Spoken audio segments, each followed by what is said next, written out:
Assalamualaikum warahmatullahi wabarakatuh. Balik lagi di channel Sekelas Pinjol. Channel ini akan membahas masalah seputar aplikasi pinjaman online dan permasalahan gagal bayar. Teman-teman, kabarnya sehat selalu ya untuk kita semua. Semoga kita diberi kemudahan dan kelancaran untuk melunasi hutang-hutang kita. Gerakan gagal bayar atau galbay nasional stop bayar pinjol sekarang makin marak ya. Itu menandakan berarti banyak orang yang gagal bayar di pinjol itu ya. Orang bisa minjem tapi nggak bisa balikin. Itu biasa dan ini bukan fenomena.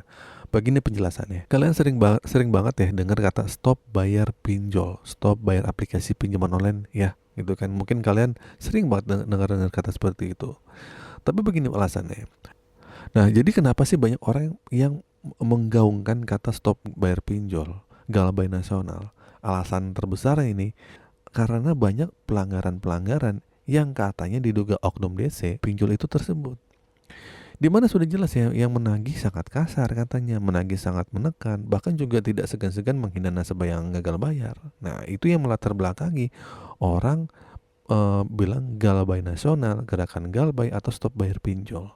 Ya, mungkin juga kalian pernah mendengar ya bahwa ada yang disebar di datanya di Instagram, di Facebook, di kontak darurat, diteror lah nomor-nomor kontak yang ada di HP kita, dihubungi dan sebagainya, dipermalukan.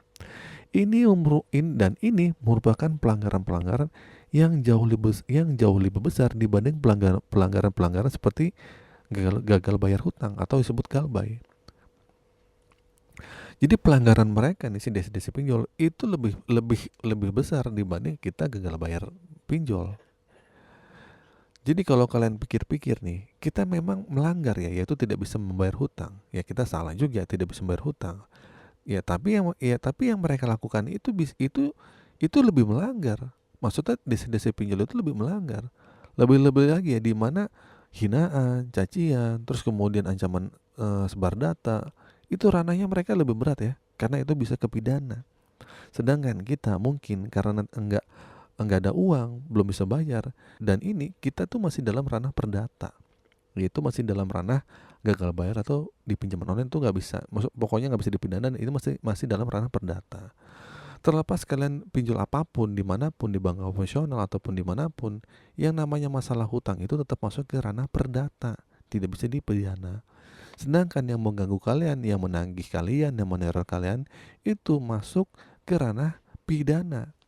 Karena kalian difitnah, kalian merasa terganggu, merasa disebar privasinya, kalian bisa mengajukan ya ke pengadilan atau mungkin ke kantor polisi untuk melaporkan. Bisa kok. Sekarang kenapa kok kita banyak yang menyarankan untuk stop bayar pinjol? Padahal ya kita bayar sedikit-sedikit ya, kita nyicil ya.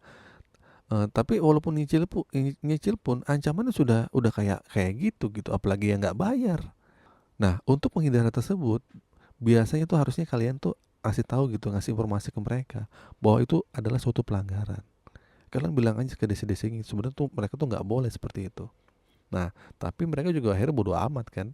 Nagih mah tetap nagih, kasar tetap kasar. Ya. Nah, ini akan menjadi asumsi. Ya, asumsinya kalian juga ada kesempatan dong untuk tidak usah membayar kalian. Ya, karena sama-sama melanggar.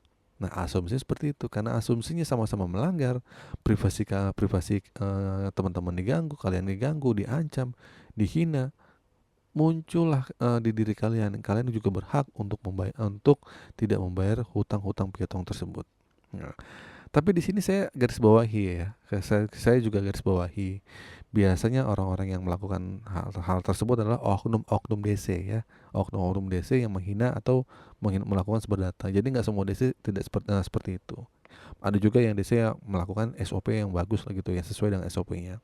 Nah, jadi gini, di mana itu biasanya sih pinjol itu pinter nih, kadang pinter banget. Mereka tuh akan berkelit nih, gitu kan. Nah, biasanya kalau kita udah melaporkan gitu kan ke aplikasinya, saya dihina, ini ada desain seperti ini. Biasanya pinjol itu akan bilang itu bukan dari pihak saya, karena pinjol itu tidak melaporkan, tidak ngasih tahu itu dari aplikasi mana, itu pihak ketiga gitu. Ya, jadi kalau mereka punya kesalahan gitu, mereka nggak ada urusan gitu dengan pihak pinjolnya. Ibarat kata mereka tuh lepas tangan. Itu pinter mereka. Jadi urusan kalian dengan pinjol itu masalah hutang piutang, ya nggak? Urusan masalah pelanggaran privasi. Tapi percaya atau tidak gitu, peraturan ojek itu ada pasal yang mengatur bahwa segala kesalahan yang dilakukan oleh pihak ketiga itu sebenarnya adalah juga tanggung jawab si pinjol itu, ya. Jadi kalau misalnya pinjol itu berani untuk melawan kalian, katanya kalian balik terkait masalah seperti itu kalian juga bisa balikin aja gitu kan. Ya karena di OJK sudah diperjelas bahwa segala apapun tindakan dari pihak ketiga itu akan menjadi tanggung jawab pihak pertama, yaitu pinjolnya, ya enggak? Nah, sekarang solusinya bagaimana sih jalan tengahnya? Bagaimana apakah kita harus membayar pinjaman online atau tidak? Kalau kita udah dihina-hina, kan ada jargon yang mungkin teman-teman sebar data lunas gitu kan. Oke, jadi gini ya.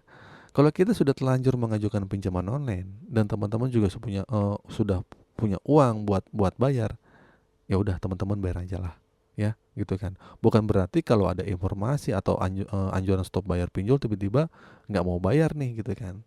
Jadi konsepnya seperti ini nih sebenarnya.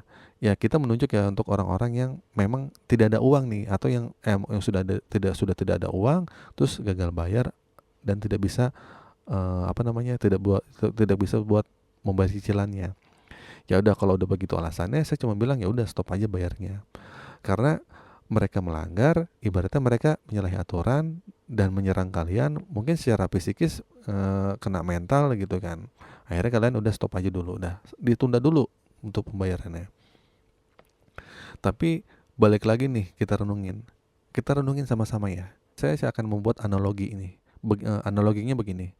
Jika kita berutang nih, misalnya mungkin ke seseorang atau mungkin ke teman kita, lalu teman kita itu ngerusak nih barang kita nih gitu kan, merusak barang kita. Terus akhirnya kita nggak mau nih membalikan hutang kita ke teman kita. Terus dengan alasan orang itu kan sudah merusak barang-barang kita ngapain berhutang dia?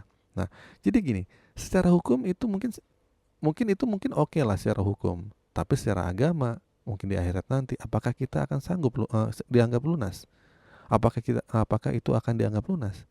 Ya tentu saja itu sebenarnya urusan berbeda ya masalah hutang piutang. Perusakan barang ya ada ganti rugi. Kalau masalah hutang ya tidak akan pernah lunas kalau nggak bayar. Jadi intinya apapun hutangnya tetaplah hutang. Tapi kalau misalnya kalian dihina-hina ya udahlah stop bayar dulu. Mungkin suatu saat kamu ada uang bayar dengan bayar pokoknya aja dan kalian juga bisa untuk bernegosiasi untuk membayar pokoknya aja tanpa membayar bunganya. Oke, itu saja teman-teman video kali ini. Semoga video ini bermanfaat. Akhir kata, assalamualaikum warahmatullahi wabarakatuh.